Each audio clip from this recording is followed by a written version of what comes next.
দাড়ি রাখলে কি মেয়েরা পছন্দ করবে না নাকি? বলেছে যে বিয়ে করবো না দাড়ি রাখলে, এমন কথা বলেছে?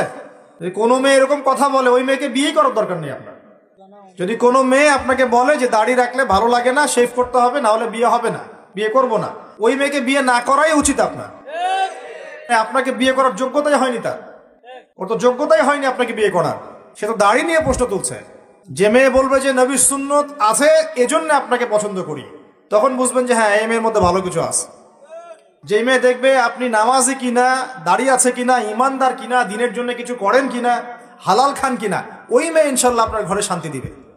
আর যেই মেয়ে আপনাকে দেখবে আপনার কত বড় সম্পত্তি, কতটা বড় জমি, কত বড় চাকরি, সুদ খান কিনা ওর কোনো আসা যায় না, টাকা হইলেই হইল, এগুলোকে ঘরে ঢুকালে অশান্তি আর অশান্তি।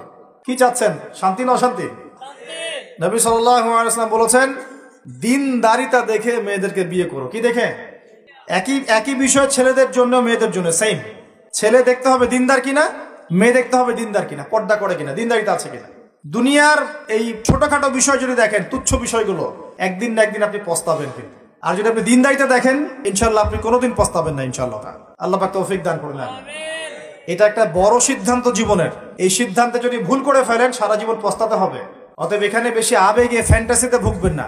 ঠান্ডা মাথায় দিনদারিতাকে অগ্রগণ্য করে আপনি ছেলে দেখবেন বা মেয়ে দেখবেন ইনশাল্লাহ। আর গার্ডিয়ান যারা পরিবারের পিতামাতা আছেন তাদেরকেও বলবো দুনিয়ার এই বিষয়গুলোকে বেশি প্রাধান্য দিতে যাবেন না। কত বড় চাকরি করে, কত বড় জমির মালিক, কত বেশি টাকা, এগুলো পরের বিষয়। আগের বিষয় হচ্ছে আপনার ওই জামাই দিনদার কিনা, আগের বিষয় হচ্ছে তার মধ্যে ইসলাম আছে কিনা, শুরুর বিষয় হচ্ছে আপনার ওই মেয়ের মধ্যে দিনদারিতা আছে কিনা। এটা নসিহত করে গেলাম। যদি আপনি বুদ্ধিমান হন তাহলে আমার নসিহত গ্রহণ করবেন ইনশাআল্লাহ তাআলা। না হলে কিন্তু সারা জীবন পস্তাতে হবে। যারা বেদিন জামাই বিয়ে করেছে আর বেদিন মেয়ে বিয়ে করেছে তারা বুঝবে যে আমার কথার মর্ম কতটুকু। তারা এখন ইচ্ছা করেও লাইন আনতে পারছে না। পারছেন? ওই যে বলছে বিয়ের পরে ঠিক হয়ে যাবে, এত সহজ? এটা কি সুইচ টিপ দিলে ঠিক হয়ে যাবে? মানুষের মনটা খুব জটিল একটা বিষয়। এত সহজেই মানুষের মন চেঞ্জ হয় না। হয় ইল্লা মাশাআল্লাহ, আল্লাহ চাইলে হয়। কিন্তু যদি মনে করেন যে পর্দা করে না, বিয়ে করি তারপর পর্দা করবে, করাই নিব, বানায় নিব, নিজের মতো গড়ে নিব, এত সহজ নয়। পরে দেখবেন সেই মেয়ে আপনার দাড়ি শেভ করা ফেলছে, করতে পারে না, আপনাকে পেরেশানিতে ফেলবে। সবার এত টাকা, তোমার টাকা নাই।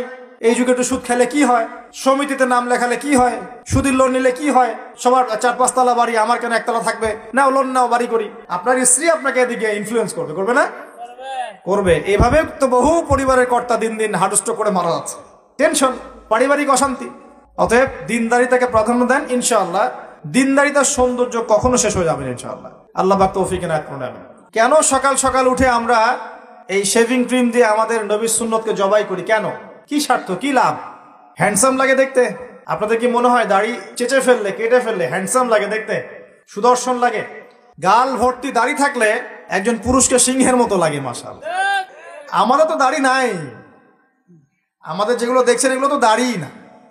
যাদের সুন্দর গাল ভর্তি দাড়ি আছে এই মানুষগুলো যখন শেভ করে আমার খুব আফসোস হয়। আহা বেচারাকে, কত সুন্দর দাড়ি আল্লাহ পাক দিয়েছেন, প্রত্যেক দিন শেভ করা শুরু করেছে। অথচ আপনি দাড়ি ছেড়ে দিলে আপনার চেহারার ব্যক্তিত্বটা বাড়বে, সুন্দর লাগবে, স্মার্ট লাগবে, হ্যান্ডসাম লাগবে, সিংহের মতো লাগবে। মুসলিমরা কি ভীরু কাপুরুষ জাতি? আলী রাদিয়াল্লাহু আনহুর চেহারা দেখলে মানুষ, যখন যুদ্ধের মাঠে তার চেহারা দেখলে মানুষ ভয় পেয়ে যেত। যুদ্ধের মাঠে তার চেহারা দেখলে মানুষ ভয় পেয়ে যেত। দাড়ি, ফুল দাড়ি, ছেড়ে দেয়া দাড়ি।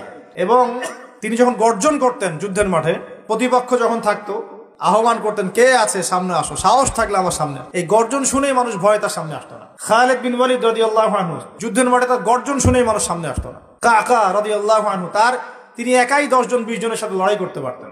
বলা হতো যে সেনাবাহিনীর মধ্যে কাকা রাদিয়াল্লাহু আনহু আছে ওই সেনাবাহিনী কখনো পরাজিত হয় না। বলা হতো, এটা প্রবাদ ছিল। তাদের গাল ভর্তি দাড়ি ছিল না। সাহাবীরা কি শেভ করতেন? কোনদিন দেখেছেন কোন হাদিসের মধ্যে সাহাবীরা শেভ করেছেন? তারা নবীর সুন্নতটা কি আগে নিজের দেহে আনতে হবে না? নিজের দেহে যদি সুন্নত না আনতে পারি মানুষকে সুন্নত শেখাতে পারবো? ওয়াদা করা যাবে এখন যে আমরা ইনশাআল্লাহ দাড়ি শেভ করবো না? ওয়াদা করা যাবে? দাড়ি রাখলে চাকরি পাবেন না? রিজিক কার হাতে? না না, রিজিক তো দাড়ির হাতে মনে হচ্ছে। দাড়ি রাখলে যদি চাকরি চলে যায় তাহলে রিজিক কার সাথে সংশ্লিষ্ট হলো? রিজিকের মালিক কে? আপনাকে আল্লাহ পাক যতটুকু রিজিক দিয়েছেন তাকদিরে লেখা আছে না? তাকদিরে লেখা আছে যেটা, সেটা কি আপনি না খেয়ে মরবেন নাকি? যদি আপনার তাকদিরে থাকে যে আপনি 50 বছর বাঁচবেন আর 50 বছরে আপনি 500 মণ চাল খাবেন, কথার কথা, ওই চালের এক দানা বাকি থাকতে আপনি মরবেন? মরবেন না। তাহলে রিজিক কি আমার সাথে সম্পৃক্ত না আল্লাহর সাথে সম্পৃক্ত? এই বিশ্বাসটা করতে হবে তো।